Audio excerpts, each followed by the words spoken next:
வணக்கம்.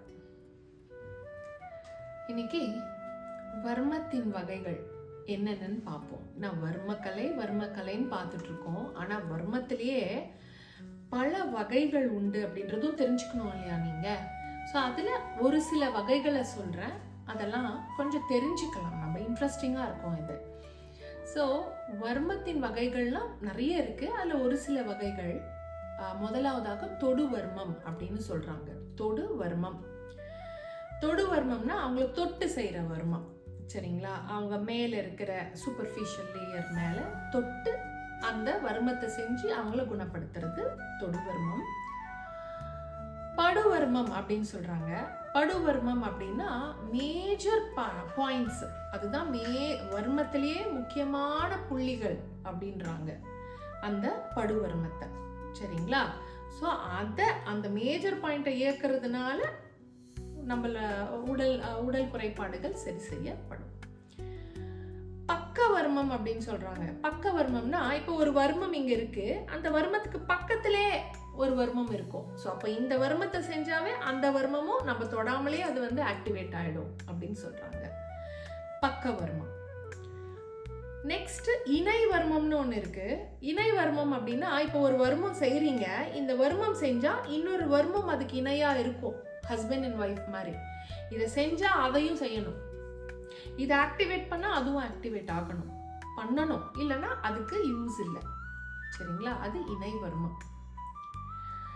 நெக்ஸ்ட் எள்ளிடை வர்மம்னு சொல்றாங்க. எள்ளிடைனா நம்ம எலும்பு இருக்கு இல்லையா, எலும்புக்குள்ள வர்மம், அந்த மர்மமான புள்ளி இருக்குமா எலும்புக்குள்ள, அந்த வர்மத்தை ஆக்டிவேட் பண்றதுக்கு எள்ளிடை வர்மம் அப்படின்னு சொல்றாங்க. நெக்ஸ்ட் ஊது வர்மம். ஊது வர்மம் அப்படின்னா வாயால ஊதி, அதாவது தொடுறது கிடையாது, தட்டுறது கிடையாது, வாயாலேயே ஊதி வர்மத்தை ஆக்டிவேட் பண்ணுவாங்க. இப்போ பிரெக்னென்ட் லேடிஸ்லாம் இருக்காங்கன்னு வச்சுக்கோங்களேன், அவங்களெல்லாம் நம்ம தொடமாட்டோம். அவங்களுக்கு வாயாலேயே ஊதி, அந்த வர்மத்துக்கு மேல வாயாலேயே இப்படி ஊதி சரி செய்வோம். ஸோ அதுக்கு பேரு ஊது வர்மம். நக்கு வர்மம்னு ஒண்ணு இருக்கு. இந்த சின்ன குழந்தைங்க பிறந்ததுல இருந்து 6 மாசம் வரைக்கும் அவங்களுக்கு வர்மத்தை நம்ம தொட்டு செய்யக்கூடாது, நாக்காலேயே நக்கி செய்யணும். ஸோ அந்த மாதிரி வர்ம புள்ளிகள்லாம் இருக்கு, ரொம்ப சென்சிட்டிவ் அதெல்லாம். நக்கு வர்மம். தட்டு வர்மம்னு ஒண்ணு இருக்கு.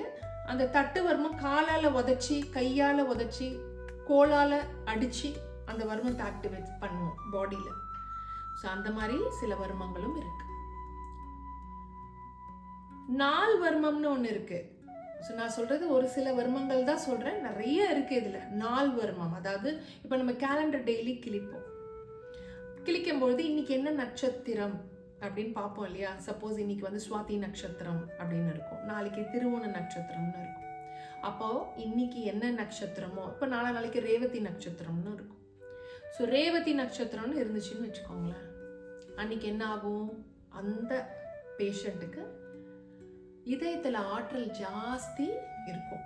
அப்போ அன்னைக்கு அவங்க ஆப்ரேஷனே செய்யக்கூடாது. சப்போஸ் அவங்க ஹார்ட் பேஷண்டா இருந்தாங்க, அவங்களுக்கு ஹார்ட்ல ஏதோ ஒரு ப்ராப்ளம், ஸோ அன்னைக்கு போய் ஆப்ரேஷன்லாம் வேண்டாம், அன்னைக்கு வேண்டாம் அப்படின்னு சொல்லிடுவோம். ஸோ அந்த மாதிரி நிறைய குறிப்புகள் இருக்கு. இந்த மாதிரி சித்தர்கள் அந்த ஏடுல வர்மத்தை பத்தி நிறைய எழுதியிருக்காங்க.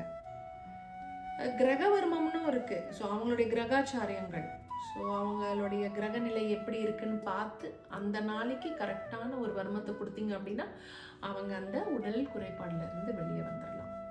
ஸோ இந்த மாதிரி நிறைய இன்ட்ரெஸ்டிங்கான தகவல்கள் வர்மத்தில் இருக்குது.